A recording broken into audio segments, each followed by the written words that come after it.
Na shemeji je? Na vipi shemeji? Niambie kitu brother. Huyu alikuwa anamtaka shemeji yake. Kwa sababu gani? Wewe kwa nini usiniletee mimi taarifa moja kwa moja? Ina maana kwa maelezo yake yeye alikuwa anamtaka shemeji yake tangia muda mrefu. Ina maana nimekupa challenge wewe kama wewe. Wewe kwa nini usiniletee mimi taarifa? Wewe kwa nini usiniletee mimi taarifa? Bwana yeye shemeji yako 1 2 3 kakubali. Lakini wewe moja kwa moja ukaendelea tena kumpigia simu. Kwa nini ulivyoniambia kakubali? Mimi ningejua na sovuji mimi na mpenzi wangu tunafanya swala gani? Wewe unatia mambo gani ya kijinga rafiki yangu? Kabisa unakaa eti mimi nimekaa na hisia. Unaona kwaje na hisia na mpenzi wa mtu? Mpenzi wa mshikaji wako unakuwa na hisia naye? Hivi wewe unajitambua kweli mwanangu wewe? Hivi unajua kwa nini mimi sikupigii simu na nimekublock kila sehemu? Unajua kwa nini mimi sikai kijiweni pale? Au nikikukuta kijiweni kwa nini unajua naondoka? Kwa sababu wewe unazingua. Unakuaje na mahusiano na shemeji yako? Mtaa mmoja tunaokaa, mimi jamii itanichukuliaje mzee? Tumeongea watu wawili wanaletea taarifa siku moja. Haya, kwa nini siku ya pili alivyokubali kuniletea mimi taarifa? Unazingua bwana. Unaona mwanangu? Mimi watu kama hao ndo nakwambia masnichi. Nikimuta Mwanahamisi mimi nakosea. Tulia basi. Hakuna cha kutulia bwana. Huyu ni yausho. Huyu ni yausho bwana. Ndio maana amekuja ili asuhuhu. Shemeji yako anakukubalia wewe bwana. Wewe hata mbona mimi nakwambia mambo mangapi? Wewe unatakiwa unanifuata bwana, shemeji kakubali mimi kanikubalia. Hello Tanzania, Afrika kwa ujumla, ni kijana wenu yule naitwa Monsuri au Mr. Fine, mtu ambaye waga napenda sana kuunganisha nyufa zilizovunjika kwenye mahusiano ya kimapenzi, mahusiano ya ndoa, mahusiano yote haya ambayo naamini ya kuwa imekuwa ni changamoto kuyarudisha au kuyaweka sawa. Basi kiboko yao ni mimi mwenyewe. Mimi nipo tayari na niko huru kukuonesha zuri pamoja na baya. Leo bwana niko na sister wangu hapa, ataenda kujitambulisha yeye mwenyewe, lakini sister wangu huyu bwana ana dukuduku lake zito sana ndani ya moyo wake, na hii ni baada tu ya kutoka kimapenzi na rafiki ambaye alikuwa rafiki wa mpenzi wake, yani shemeji yake, lakini end of day ni kwamba waliweza kuachana. Sasa bwana amekaa amejifikiria, mama wa watu, moyo unamuuma, anahisi kuwa akamkosea mshikaji, anahitaji kwenda kumomba radhi, kumomba samahani. Lakini pia ukitoa tu swala la samahani, mama kama anaweza kupewa nafasi nyingine ya kuwa mwanamke bora kwa mshikaji, basi mama yuko tayari, ndio. Okay, nisongee sana mimi, naombeni sasa tusogeze hii mic ili mradi tupate mawili matatu kutoka kwake. Mambo vipi? Safi, za kwako? Uko poa? Mimi niko poa. Huu msuko unaitwaje huo? Balotelli huo Hapana, unaitwa kijogoo. Kijogoo. Wewe msuko unaupenda? Naupenda sana. Jina lako ni nani? Naitwa Winifrida. Winifrida. Ni mzaliwa wapi? Mzaliwa wa Mwanza. Kine? Morado. Mwana sana? Chakukaya? Jawiza. Pepe nangwe. Okay, sawa. Nilipoona simu yako nilitii wito kama ulivyoniambia.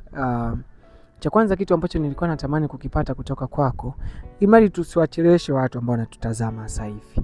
Na hichi ambacho tunakirekodi tutakutumia linki na wewe utaenda kukitazama ili mradi ujue kama ulikuwa umekosea kuongea kwa ajili ya mtu wako au vipi. Sawa? Kwanza huyu jamaa anaitwa nani? Anaitwa Niki. Niki. Unampenda mpaka leo? Nampenda sana. Umepata experience gani baada ya kumchiti Niki na rafiki yake? Yaani kwa kweli najutia sana, ni kosa ambalo nimelifanya na sijui nitalirekebisha vipi. Kwa hiyo kwa upande wako wewe, labda ngoja nikuulize. Nikikuuliza swali hili sijui utanijibu vipi. Ni kosa gani ambalo unakiri kuwa ushe kumkosea mwanadamu? Mwanadamu yeyote. Makosa ni mengi kwa sababu sisi binadamu hatujakamilika. Je, ni kosa gani ambalo ushe kumkosea Mungu kubwa unajua hili, au waga unalikosea mara kwa mara unakiri bwana hili mimi ndio kosa langu kubwa kwa Mwenyezi Mungu? Kosa kubwa.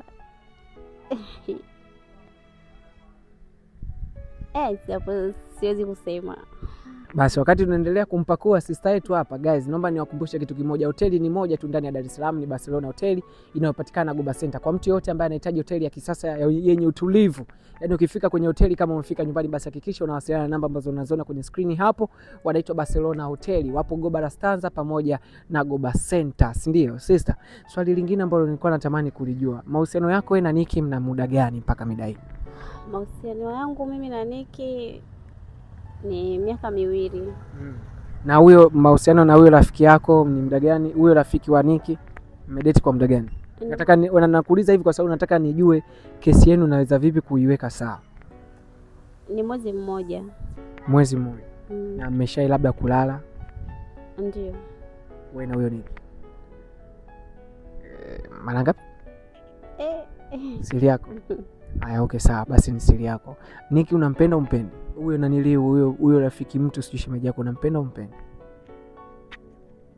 Yaani kiukweli tuseme sisi wanawake tumeumbiwa, yaani wanaume wameumbiwa tamaa, ila sisi wanawake tunashawishiwa. Kwa yule mwanaume nilishawishiwa kwa kweli, kutokana na jinsi tulikuwa tofauti kidogo na Niki. Kwa hiyo ikabidi niingie kule, nilihisi kama nitapata amani, lakini baadaye nikagundua siko sahihi. Wewe sikupatana. Ni kitu gani ambacho alikuwa anakupa shemeji yako sana mpaka ukaamua kuachana na Niki ukabaki na shemeji yako? Kiukweli kilichonishawishi kwake ni mtu ambaye anajitoa sana. Huyo Niki? Huyo nanilio. Anajitoa sana. Ukiwa na shida chochote, yani ukiwa na shida yoyote ukiongea naye ni mwepesi sana kutimizia shida yako. Unavyoona sasa tukimfuata Niki kumomba radhi juu ya hili lililotokea, vipi kwake, atakubali? Hilo swali gumu kwa sababu sina uhakika. Ulishawahi kujaribu kumomba samahani wewe mwenyewe? Ndio, nishajaribu. Alikubali au alikataa yeye? Sema kweli alikataa. Alikataa kabisa, kwa hawezi kuwa kwenye msana naye. Nishaongea naye sana lakini hakukubali, alikataa. Na ndio maana nimeamua kuja kwako. Unateseka hapo ulipo? Sana. Yaani sio kuteseka, tunajutia. Kinachokutesa nini wewe? Ni hisia, yani kwa hisia za kimwili nikisema si unanielewa au ni kwa sababu unateseka kwa sababu unampenda? Ni upendo. Ni upendo. Hauna hisia naye? Yaani unajua kusema upendo unaunganisha vitu vingi. Ikiwemo na hisia. Sasa hivi kipi tunakipambania? Hisia, upendo? Napambania vyote. Vyote. Unavyoamini kuwa au unavyohisi hakuna mwanaume ambaye anaweza kudhibiti au kukufanya ukarudi katika ulimwengu mwingine ukaamua kuachana na Niki? Hapana. Jamani, mimi leo kama nilivyowaambia sitaki kuwachosha sana. Make sure unagusa neno jeupe liloandikwa subscribe hapo chini. Hilo neno jeupe hilo. Hebu gusa hilo neno jeupe liloandikwa subscribe hapo. Gusa. Hilo jeupe hilo. Ewa, yes, wewe ndio utakuwa mwanachama, mwanafamilia kabisa wa Monsuri. Hapa tulipo bwana, tupo huku mtaani kwa kina Niki. Na mimi nimeamua kufunga safari kutoka zangu huko mpaka huko Goba kumtafuta huyo Niki. Kwa sababu hizi story nimeanza kuambiwa tangu juzi usiku kwenye simu. Mama, tupeleke. Sasa kama kawaida hapa nitaificha hii mic ili mradi wasijue. Sinajua kwa haraka. Na cameraman make sure pia hata wewe hauonyeshi kuwa una shoot. Imekaa poa au nikiweke hapa? Okay, sawa. Ni wapi? Okay, fine.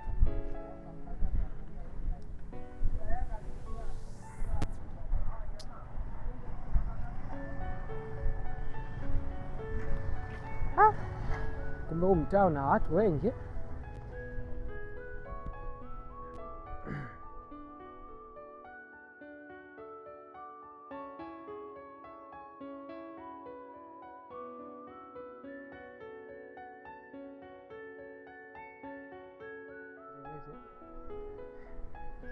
Sio na utulivu. Wakuu. Utulivu kijue kama kimevamiwa. Kwema? Salama? Kama kaa mbilinyi tena. Ni ukwe.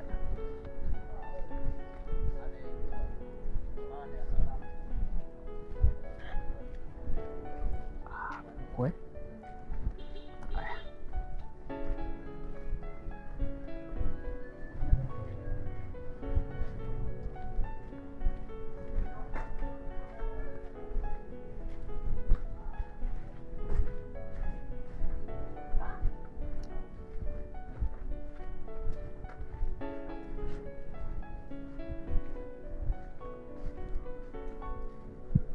Odi.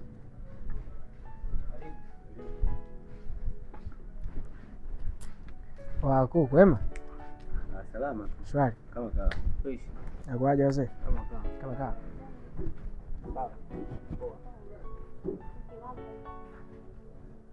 Safi vipi? Wewe kata nini? Mimi mwanangu ndio nimekuja naye. Sio tunaweza tukazungumza habari sisi. Salama.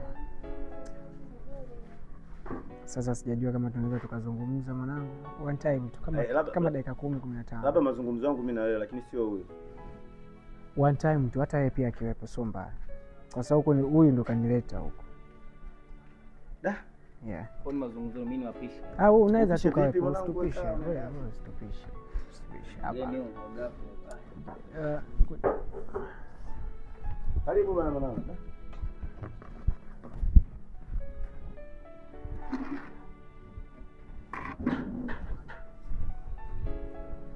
Ilo dumu naweza nikakalia kaa hapa. Fresh unaweza kukalia.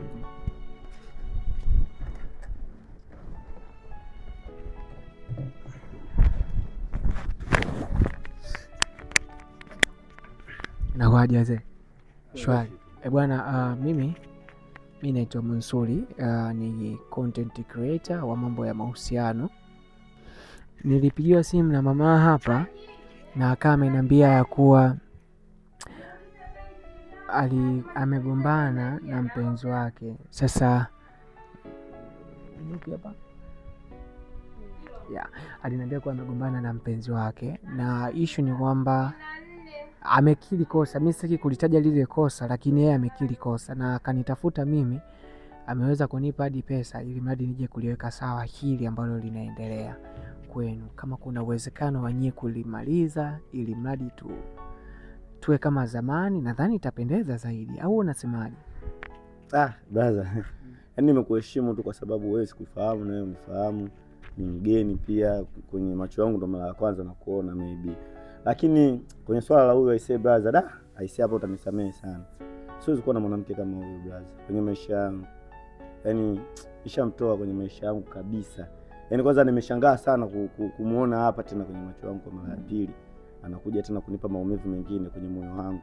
Say brother, nimekuheshimu sana ndio maana umekaa hapo na kusikiliza pia. Lakini kama leo ukipewa taarifa kuwa amefariki, unaweza kufika kwenye msiba wake? Si ni binadamu. Kuna mazuri ambayo tulifanya mimi na yeye, kuna mabaya pia ambayo alinitendea kwenye maisha yangu. Lakini mtu akishafariki, akishaondoka duniani brother, unafuta yote. Utaenda tu kustiri mwili wake na kumpa heshima za mwisho, kwa sababu kuna mazuri pia ambayo tulishawahi kuyafanya. Kwa hiyo siwezi kwenda moja kwa moja nikasema kwenye msiba wake sitoenda. Hapana, yule ni binadamu, huyu ni binadamu kama mimi. Kwa hiyo ingetokea kafariki ningeenda msibani. Una mahusiano na mtu mwingine? Hapana, kwa sasa hivi sijihusishi na mahusiano.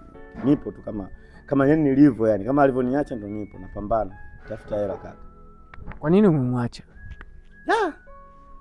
Nika story karefu kidogo ambacho kama mimi sitamani sana tuanzie kule ambapo ulikuwa umetokea, sijui mlipoanzisha mahusiano nini.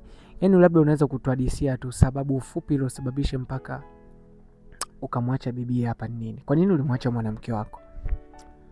Baza ujue swala la kuhusu mahusiano, wazungu wanasema relationship, ni moja ya kitu ambacho mkianzisha safari yenu inakuwa ni ndefu kidogo, ambayo ina maisha ambayo wewe umekuja kuyasuluhisha sasa hivi yanayoendelea. Lakini kwa ufupi ambao nataka nikwambie, mimi na mshikaji wangu bodaboda mwenzangu, si unajua katika harakati zetu mishe zako boda? Mishe zangu mimi ni bodaboda, nakimbiza bodaboda hapa Goba. Nilikuwa na mshikaji wangu tuko kijiweni tumekaa. Sasa unajua katika story nikamwambia bwana, mimi nampenda sana mama mpenzi, lakini nataka nimfanyie ka challenge kadogo sana. So unaweza ukanisaidia tukafanya hapo ka challenge? Mshikaji wangu akaniambia inawezekana. Yaani inawezekana. Nikamwambia ina noma. Yaani hapo hicho unachotuhadisia ndo sababu ya chanzo cha wewe kumwacha? Ndo chanzo cha mimi kuachana na huyu bwana. Nikamwambia mimi nataka tumfanyie challenge ndogo sana kama inawezekana. Mshikaji wangu akaniambia inawezekana. Nikamwambia ina noma. Nikamwambia nataka umtongoze shemeji yako.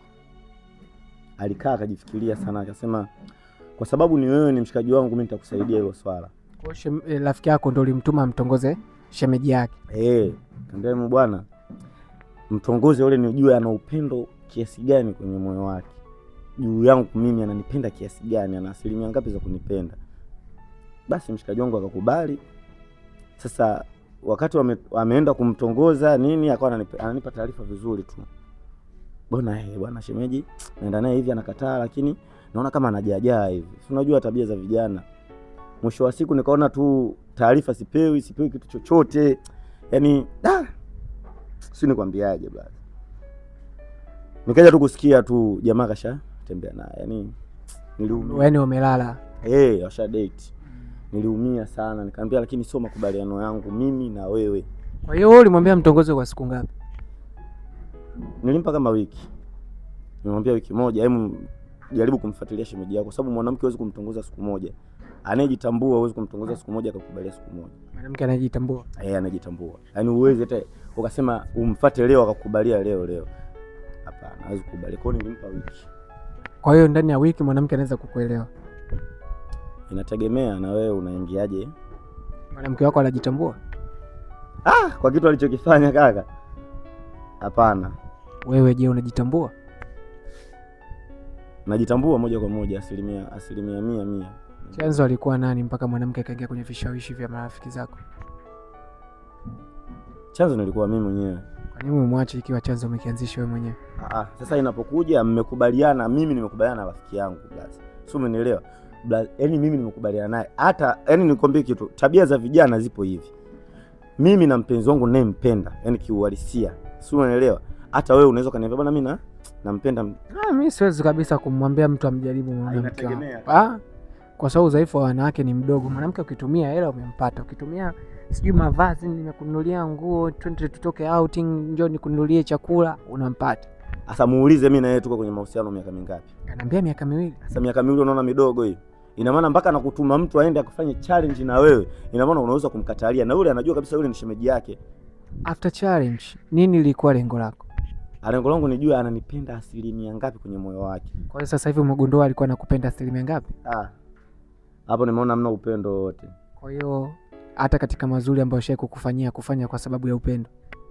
Alifanya kwa sababu ya upendo, lakini alishindwa kuvumilia upendo mdogo sana ambao mimi niliweza kumjaribu kwa jaribio dogo sana. Ujue hata kwenye vitabu vya dini upande wa Kikristo ukiangalia Adamu na Hawa, aliyemshawishi sana mwenzie kula lile tunda ni nani? Ni mwanamke. Sijui unanielewa. Kwa hiyo hizo challenges zinatokea pale ambapo shetani anakuwa ameingilia mahusiano yenu.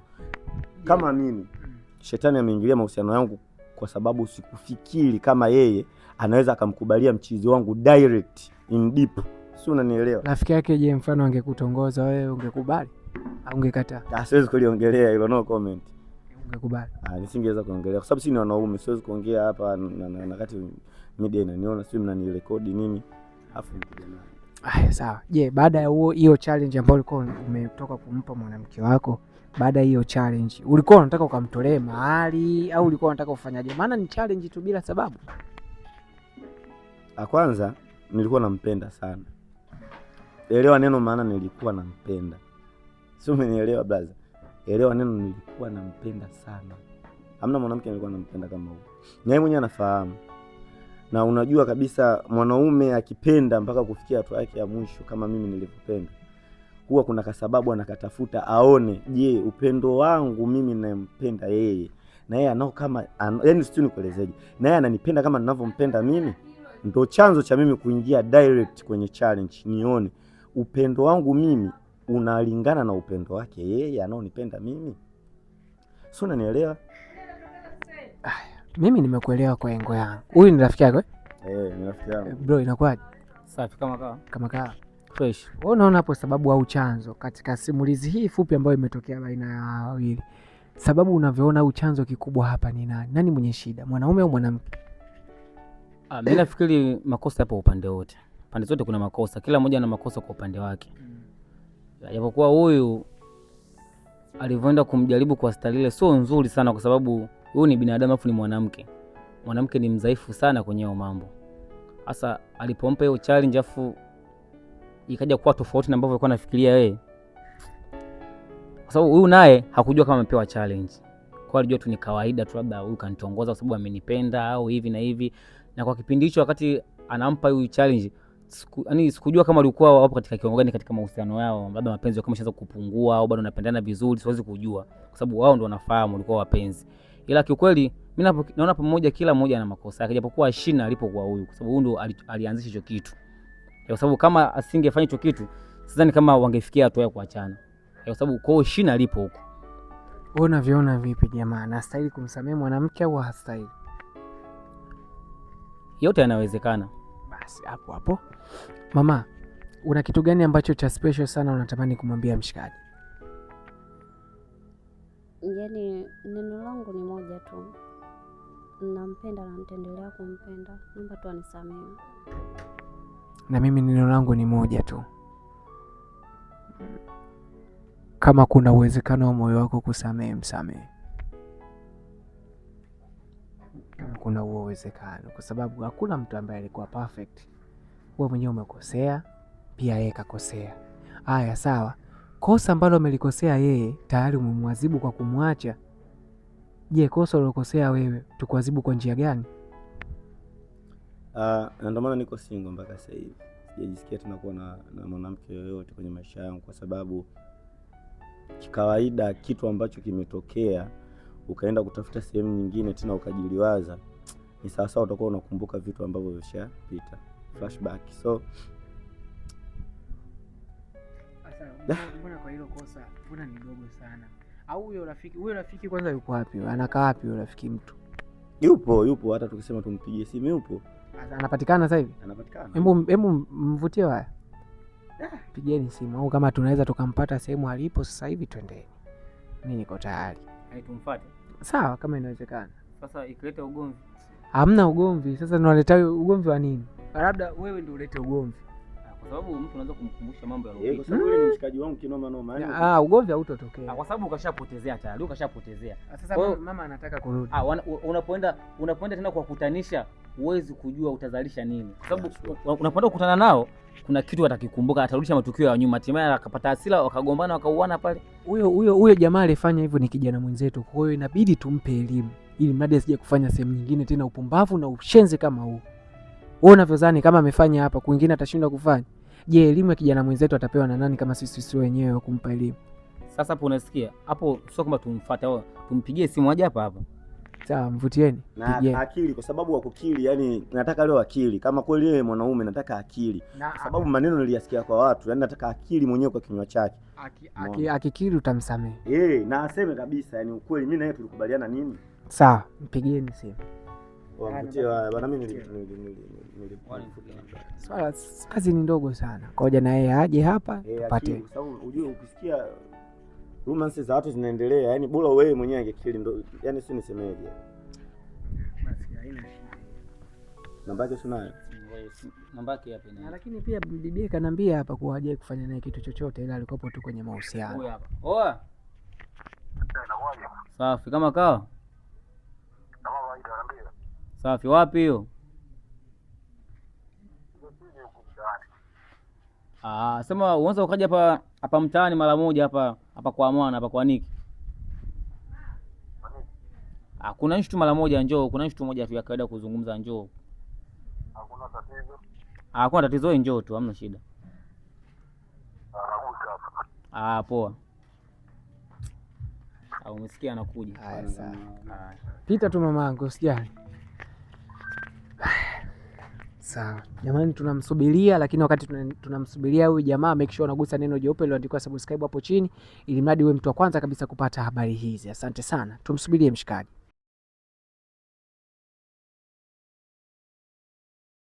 Oa mzee, inakuaje? Kama kaa. Karibu mwanangu. Karibu. Kaa hapa kama vipi?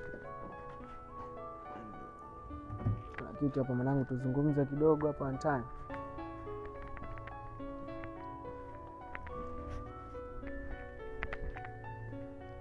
Mwanangu, nashangaa mbona kama kuna kakikao.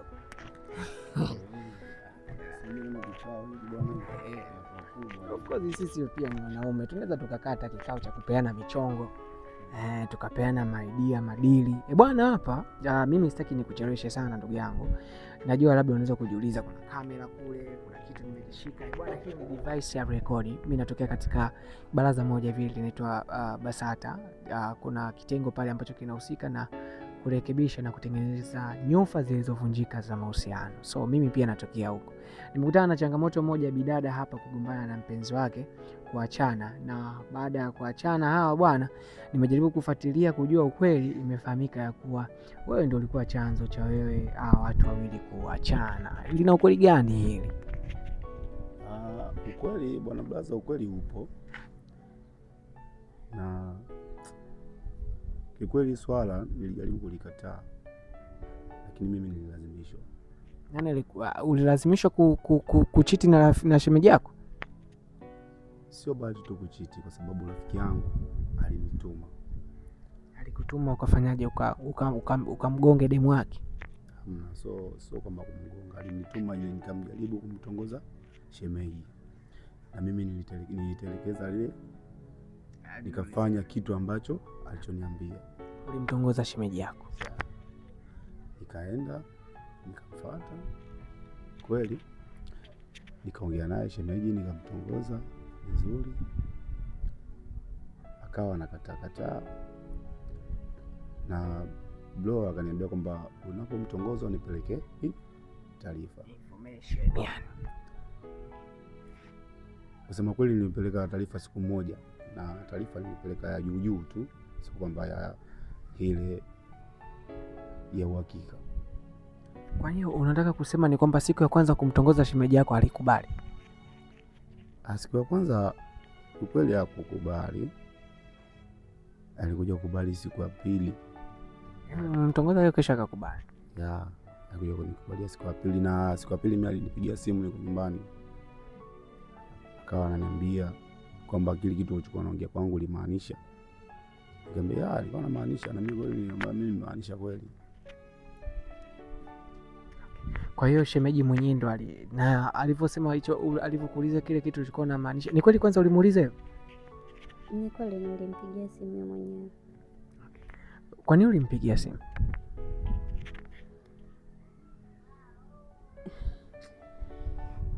Nilitaka nijue kama kweli alichokuwa akiongea alikuwa akimaanisha, na pia maneno aliyokuwa anaongea mimi ni kama alinishawishi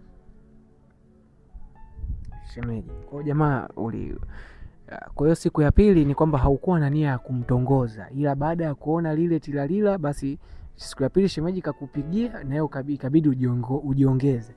Ulipiga?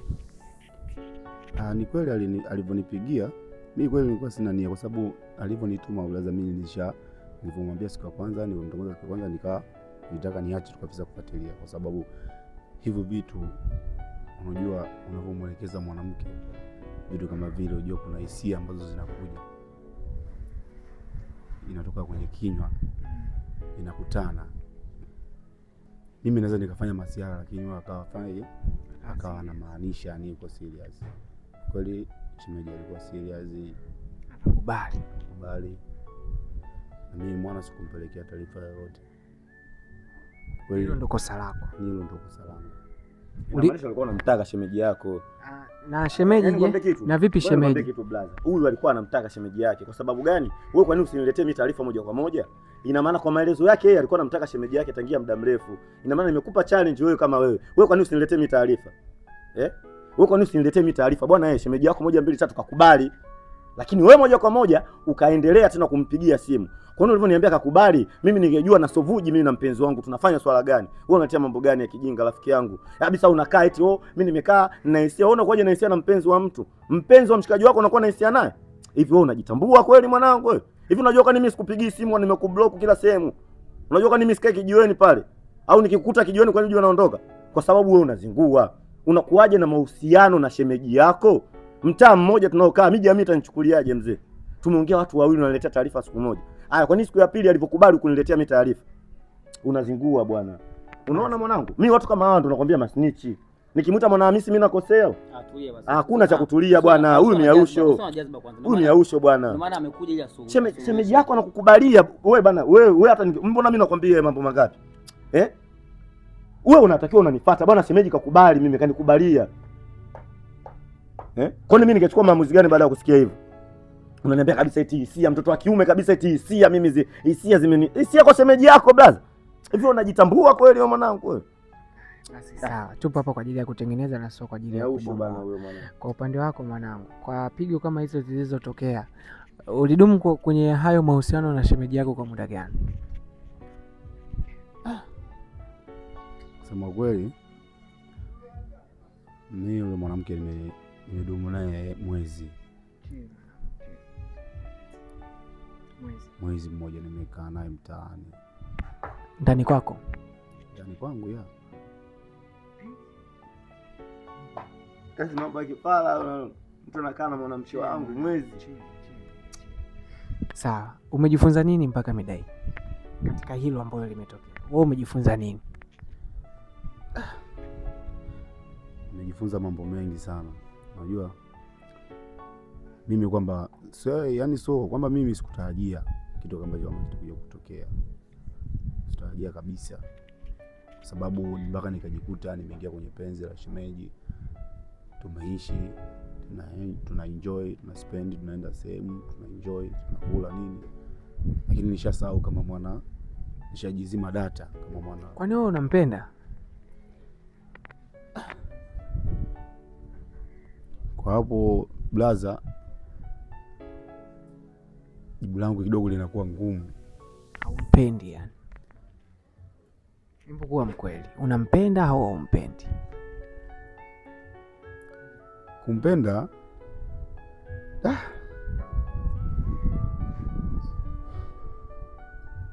naweza kusema simpendi, kwa sababu yeye shemeji ndo aliingiza full love kwangu mimi. Sasa kama ulikuwa hujampenda, kwa nini uliweza kulala naye? Si umelala naye? Unajua kuna tamaa ambayo inakuja ukiwa kwenye station ile. Kuna tamaa ambayo inakuja, na unajua ukifanya siku moja, siku ya pili inatokea endelevu kabisa, na yaani mnakuwa wapenzi na kuendelea. Unatamani kuwashauri nini hao wote wawili kati ya huyu na huyu? Una kitu gani cha kuwashauri? Kwa sababu nikiangalia naona kama wewe ni mkubwa kuliko wao. Of course, yani mimi ni mkubwa kwao. Aya, basi uwashauri kama wadogo zako. Unataka kuwashauri nini hawa wawili? Cha kuwashauri mimi, cha kuwashauri kwamba hivi, yeye dogo anatakiwa ajifunze, asija karudia tena hicho kitu. Leo kanituma mimi nikafanye hicho kitu kwa shemeji, na mimi sikuchukulia kweli. Shemeji kaja akachukulia kweli. Haya, leo hii wameachana, atachukua mwanamke mwingine, atamweka ndani, atamwambia mwanangu pale tena, nenda kamjaribu shemeji yako ambaye nimemoa wa pili, kamtongoze kama kipindi kile alichofanya nani, kaka mkubwa. Au pia shemeji ulikuwa unampenda mshikaji? Kwa nini uliweza kumpigia simu mshikaji kwa haraka? Unampenda mshikaji? Asema kweli hapana. Yaani ni maneno aloniambia mimi yalinishawishi. Pia nilivyotulia ndo nikayafikiria.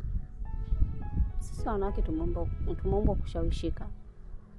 Kwa maneno aliyowatumia yeye ndio alinifanya mimi nishawishike, na nilivyotulia yakawa yanajirudia kichwani.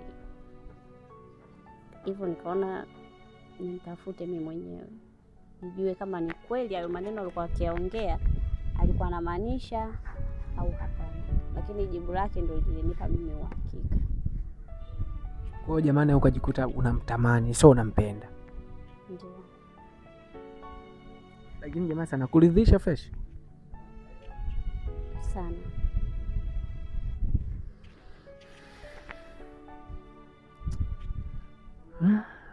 Okay. Sasa hapa mi naomba kuomba kitu kimoja. Cha kwanza nilikuwa naomba umsamehe shemeji. Hicho ni cha kwanza. Sijasema upande mwingine, nataka moyo wako umsamehe. Kusamehe ni kuachilia. Kusamehe ni kuto kuongelea kile ambacho mtu amekufanyia, kuto kumwongelea tena kwa ubaya wala kwa wema, kuto kumkumbushia kitu chochote kile kibaya kilichokuumiza. Huko ndo kusamehe. Nilikuwa natamani moyo wako umsamehe kama kuna uwezekano. Nakuelewa sana ujue brother unachokisema. Lakini